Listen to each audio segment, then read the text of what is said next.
Welcome to Money Matters TV. My name is Paul Mitchell. I'm a commercial banker, and I'm your co-host for this show. Joining me is my co-host, Jim DeLorenzo of Jim DeLorenzo Public Relations. Good to see you again. Jim, welcome back to the show. Nice to be here. So, public relations.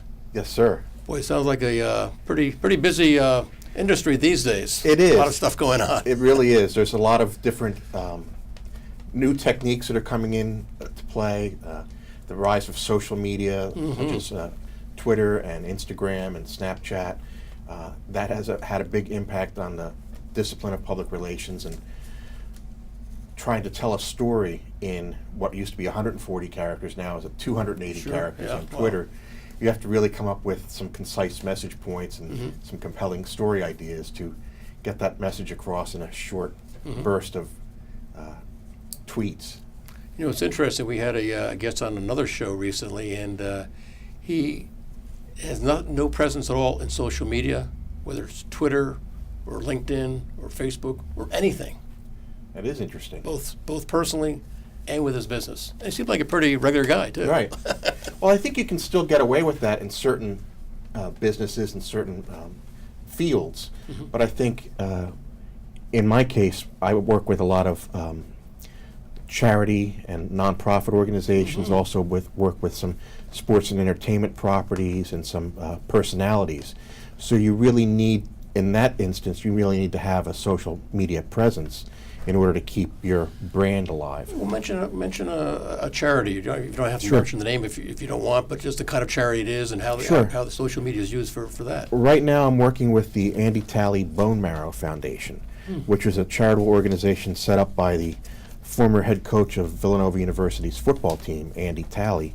And he had heard about the need for bone marrow donors and potential donors 20 years ago by listening to a local radio station, and he said they had in the radio report he had heard that the ideal demographic for bone marrow donors is the 18 to 25-year-old segment of the population. And he felt that, okay, I've got 90 football players who are at the peak of their physical condition, why don't I get them involved somehow? And he's, over the last 20 years, especially the last 10 years, he's grown that into a national program where they have over 100 college football programs across the country, raising the number of potential donors across the country for bone marrow transplants. So how does social media used by that? They use social media to spread the word about the donor registration drives, for fundraising activities, also for the good stories about the people who donated their bone marrow and how they've helped save somebody's life. They've had over 400 donors who've participated, who have donated their bone marrow to 400 individuals that they've saved those 400 people's lives. So what they use social media for is to drive awareness of their campaign, to get more donors involved, to get more people signed up to potentially donate their bone marrow, but also to raise funds. So they use Twitter, they use Facebook. They're having an event in March where they're selling tickets through their Facebook page. So they do a lot of their activity on social media to keep their community engaged. Well, I've never seen information about them. Why would that be? Well, to my defense, I just started working with them. But we're working on solving that problem. One of the things I would like to do... Not that I want to be inundated with the social media, but... They've been very successful in the Philadelphia market, getting the awareness out because of their affiliation with Villanova University. What I'm hoping to do with them and what I'm working to do with them is raise their national profile so that you see more of them in the news on a national level. But at the same time with social media, again, this is an outgrowth of the college campus environment where they started. So your college audience is very active in social media. I'm not going to say I'm a little bit beyond You may not be the age. target demographic right now. That's what I'll just say. But you know the target I am for is giving platelets. Right.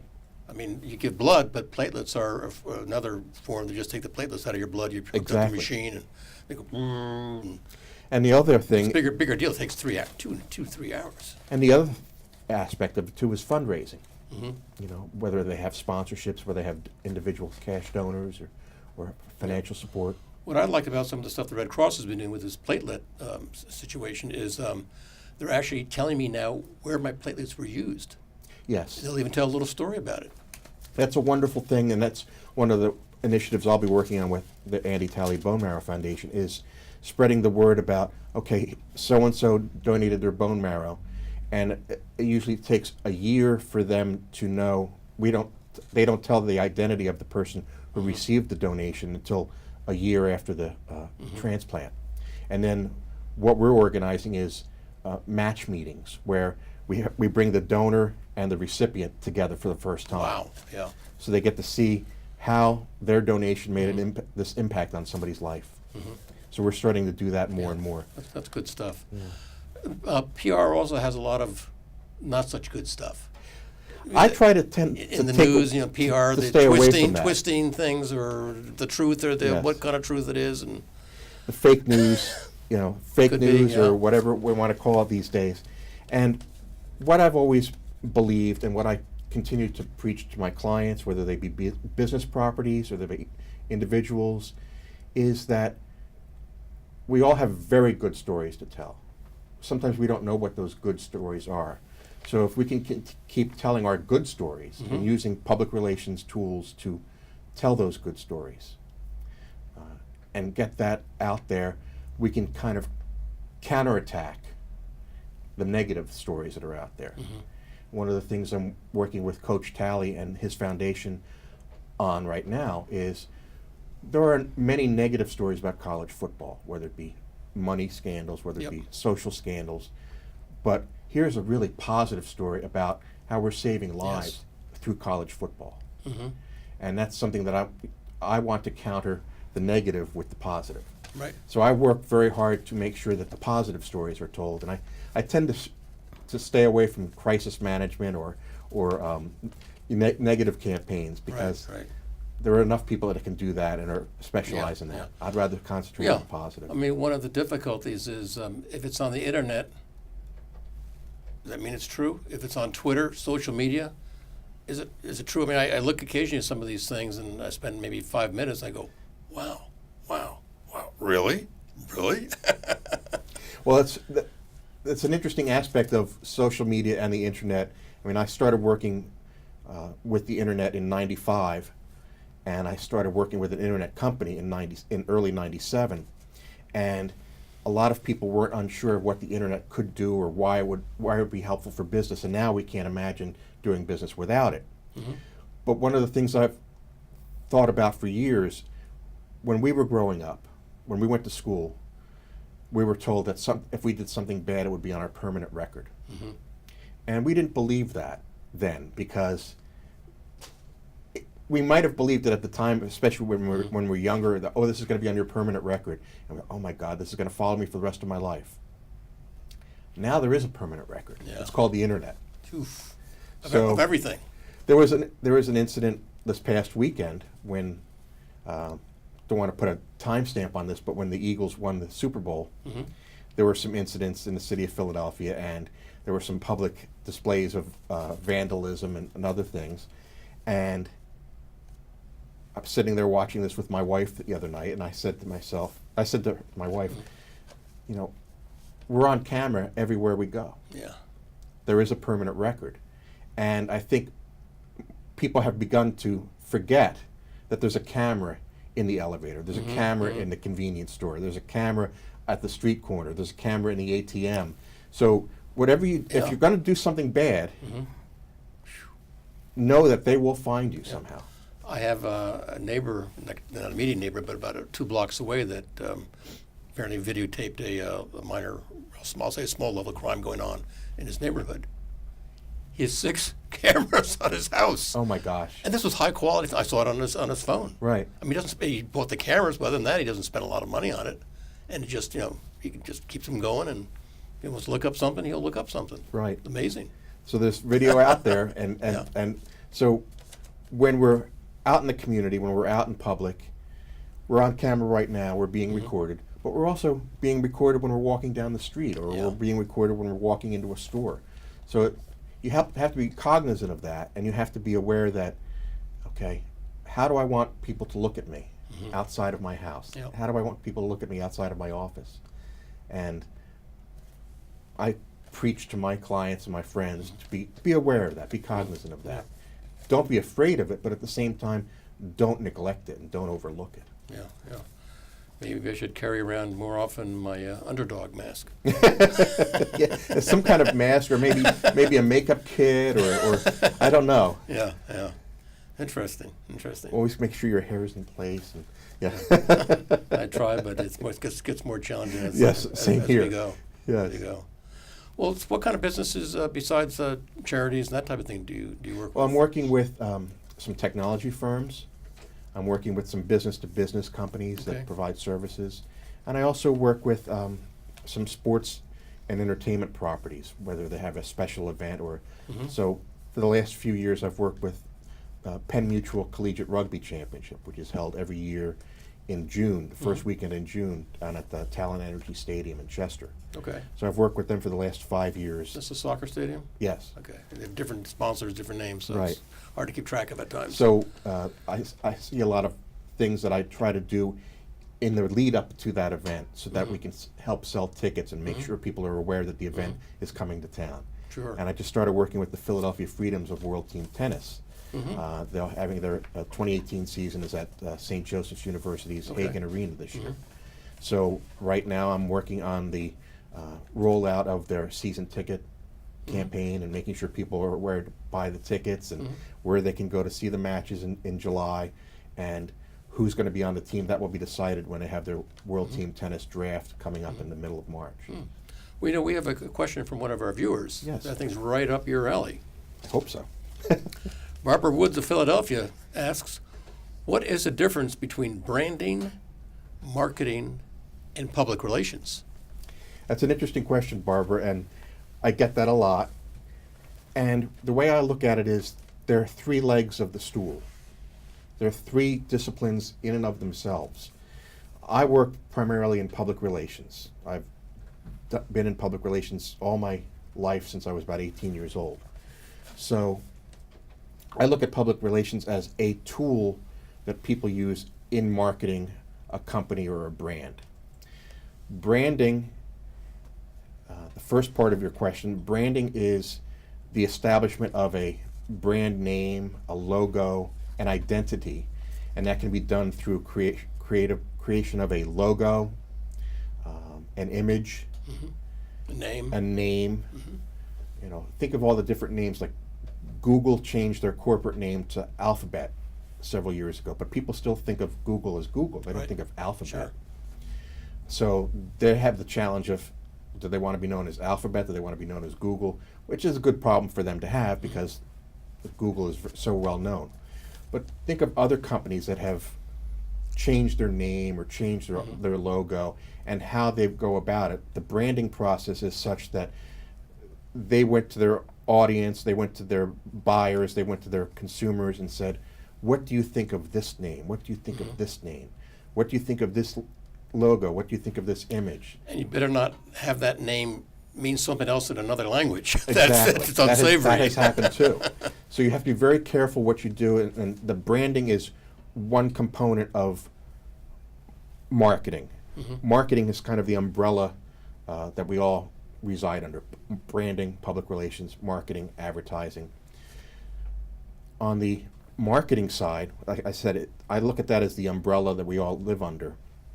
But marketing can be many things. It can be developing an advertising strategy. It can be developing the branding strategy, developing the public relations strategy. Kind of getting the message out, so to Right. speak. I know a lot of people confuse sales and marketing. Right. But marketing is getting the message out, and sales is using that message to Build sales. make a transaction. Right.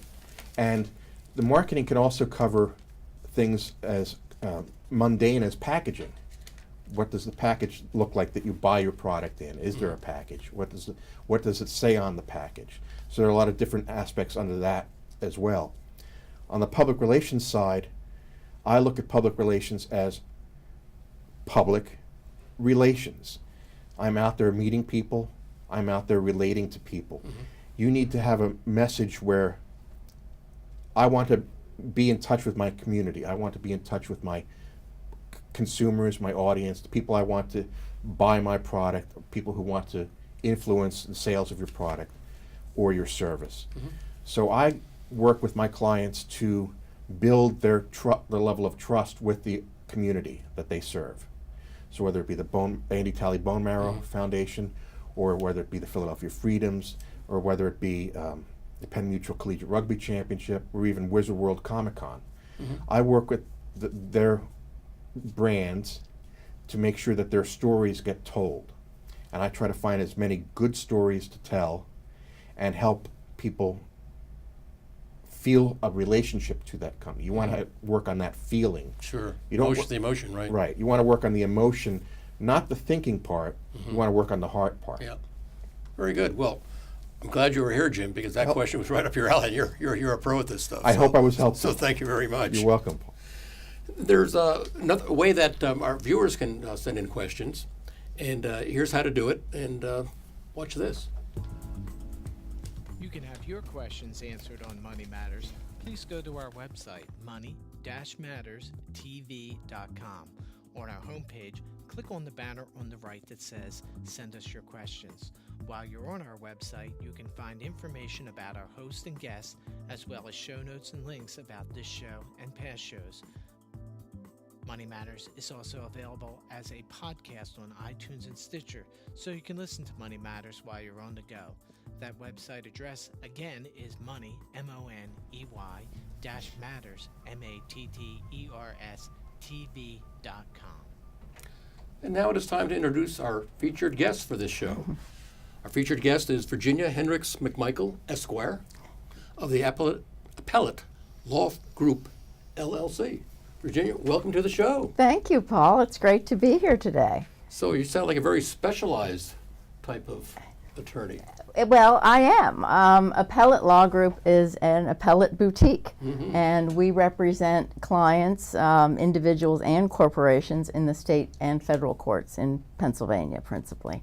And whereas many lawyers are specialized by a type of law, tax law, estate law, litigation, we're actually more narrow than that in that we handle litigation, trials, but at the appellate stage of the litigation. So appellate, is that like appeal? It is indeed. Okay. So and they're in both the federal and state systems. There are a couple of different levels of appeal. So try the case and it gets appealed in Pennsylvania to either the Superior Court or the Commonwealth Court, and then you can appeal or seek an appeal to the Pennsylvania Supreme Court. Similarly, in the federal system, you go from the district court to the Third Circuit Court of Appeals and then possibly to the United States Supreme Court. And so we just handle it at those later stages. I see us as the lawyers of last resort in some instances because people call me when things didn't go their way at trial, or sometimes they won below and they just want to keep that decision. Now, why did you start your firm? Well, I started my firm. I was a partner for most of my career with a firm in Philadelphia, Dilworth Paxson, and I practiced commercial litigation and also did appellate work. And I really gravitated to the appellate practice because I was an English major in college. I love to read and I love to write, but I wasn't good at creative writing. I wasn't going to write the world's greatest novel. I'm not Herman Melville or something like that. But I really liked that and found that I was taking on more and more appeals for many of my fellow partners. And so I had the opportunity to work in lots of different substantive areas. So I would get something involving a tax issue or an estates issue or occasional personal injury case, partnership disputes, contract disputes. The biggest matter I was involved in, we represented the Republic of Uruguay. And it was an appeal from a $200 million arbitration judgment, and it was in the Second Circuit Court of Appeals. So I'm not representing them now, but it was a great experience, involved all kinds of novel issues of international law, and I speak Spanish, so that made it a lot more fun as well. What's an example of commercial litigation? Commercial litigation would be a dispute over a contract. Business to business type of thing? Mostly business disputes. It could be a real estate dispute over a lease. I had one appeal that had to do with a lease at a shopping center and a non-compete provision in that lease that you can't also put a competing pharmacy in this shopping center, that kind of thing. Just all the wide variety of commercial disputes, an occasional securities law matter or tax matter.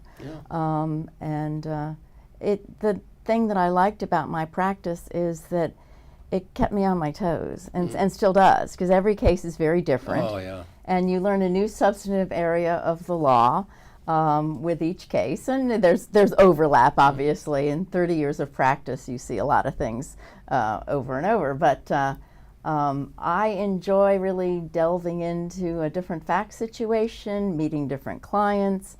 It's just never boring, and I love writing the brief. I will focus in and work for 8 hours writing and analyzing and thinking about it when I'm walking the dog, and Do you charge it's when fun. you're walking the dog? No, I do not. They get the advantage of it's in my head, Okay. and sometimes you'll just get inspiration of a great opening line for a brief, I find that lots of lawyers can write a brief and make the legal argument in a clear format, but it takes a certain amount of art to take a brief and take it to the next level where it's readable and enjoyable and easy to understand, and that's the piece of it that I really like, where you can throw in a metaphor or analogy or make something just more interesting to read. Superior Court, for example, has 8,000 appeals a year. And if you go into one of the judges' chambers, they'll show you a stack of briefs that's 2 feet high that they have to read in a few days. How many For the one, Superior- for the one case. Well, they'll usually have 3 briefs per case plus a record that has to be reviewed. And so they're very busy people. How many judges are there in Superior Court? There are 20. 20. But all of them would read all the same stuff? No, they break it down into panels of 3 judges. So if I'm handling an appeal, you put together the trial court record. It becomes a big bound volume of everything that's relevant in the trial court, and you write a brief, which, although they're called briefs, they tend to be 50-page documents. There's nothing brief about them. It's a total misnomer. And then that gets submitted to the court as the brief of the appellant, if you're representing the person who's taking the appeal. And then the other side files the brief of the appellee. And then you get an opportunity to write a reply brief, which is shorter and focuses in on the issues. And then in Pennsylvania, we have oral argument as well. And that's an opportunity to present your case verbally to the panel of judges. There are 3 judges sitting up there, and you have a limited amount of time. And you have to convince them that your side is right. It's challenging, but it's fun too. And the secret is to take, I hate to use military analogies, but in writing a brief or making an argument on appeal, you can't use the shotgun approach. Because if you raise 12 or 15 issues, there's sort of an assumption that you don't have any good ones. and so I see it more as the sniper rifle approach, that you have to go through a whole lot of material and say, this is how we can get this case turned around, if you're the appellant. And you focus in with laser-like focus on that issue and come up with every possible way of convincing them. And I just won a case last week, in fact. And Congratulations. Thank you. And it Winning week. It's always great to win, and particularly when you're the appellant, because what most people don't realize is that most cases are affirmed. So when you're the appellate, you're saying the judge made a mistake below because, and it was an error of law, and therefore you need to reverse and remand. And I was successful in persuading them that the trial judge had made an error of law, and so it was a good day for my client. They were very happy. That's fascinating. Yeah, it is, and but it's fun and it's challenging, and when I was thinking about what I wanted to do for the latter part of my career, I took some time and I thought, what do I enjoy doing, and what do I do well, that I know I do well and other people know I do well. Right. And it kept coming back to appellate practice. And so there are not many appellate boutiques out there. I think I may be one of the few women-owned appellate boutiques in the country. Wow. Hopefully we'll be expanding beyond Philadelphia. Do you have an association yet? They could use some PR. Well, I was very interested in what you were saying about branding, because I went through a lot of that Sure. when I started my own firm, and I created a logo, and I came up with the name Appellate Law Group, in part because A makes it first on the list. There you go. That's a big factor. And I also thought in terms of search engine optimization, Sure. that people are going to look for appellate lawyer, and my name may pop up sooner. And lots of attorneys use their own name. And I know a lot of people. I think I have pretty good name recognition, but I want to reach out to those people who don't know me yet. And having a name like that, which you can do in Pennsylvania, they allow fictitious names. Sure. Not every state does. Not every state's ethical rules allow you to have a name like that. But it's worked well. And it advertises your specialty. Right. I have been in a room of lawyers where we each go around and say, "What do you do?" And everybody says, "Well, I'm a labor lawyer. I do tax. I do estates work." And I say, "My firm is Appellate Law Group, and I handle appeals." And it sticks in people's minds. Sure. They say, "Oh, the appellate lawyer," because it reinforces it. And there are a lot of lawyers out there. There are a lot of very good lawyers. Sure. And I think those of us who started our own firm need to find ways to differentiate what we do from what everybody else does. And that's what I did. We're running out of time a Yeah. little bit, but I just wanted to focus on one area that you mentioned we should probably touch upon. Right. Is a lot of people are going to say, "Oh boy, appeals, that's going to be expensive." How does somebody deal with that? Well, it is expensive, and people often don't realize that an appeal can cost as much as their trial did in some instances if it's a really complicated case. But as with anything, it's important to get the right fit, the right lawyer for the particular job.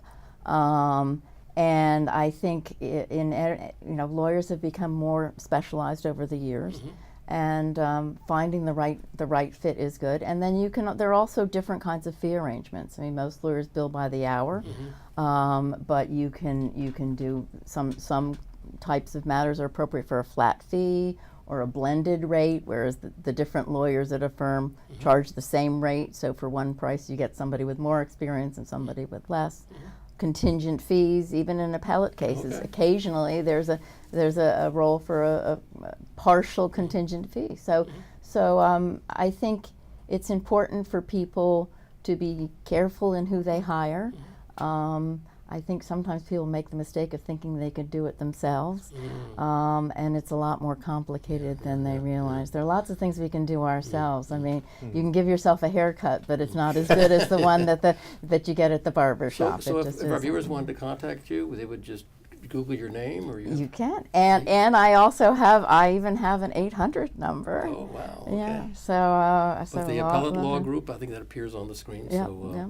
that's the way to do it. Yeah. Terrific. Well, it sounds like an interesting field, and another female-owned That's industry. right. It sounds, That's sounds right. like. Well, Very there are good. lots and lots of women-owned firms coming around. Thank you very and much I'm for one of coming them. in and educating us on Thank you. the appeals process. Well, it's been great. I really appreciate having a chance to talk Terrific. with you. Thank you both. very much. Our next guest will be Jerry Ellman, JD, of Ellman Technology Group, PC. So that is also another specialized professional field. So it'll be an interesting show at that time. So in conclusion, we'd just like to thank you for watching us and remind you that you're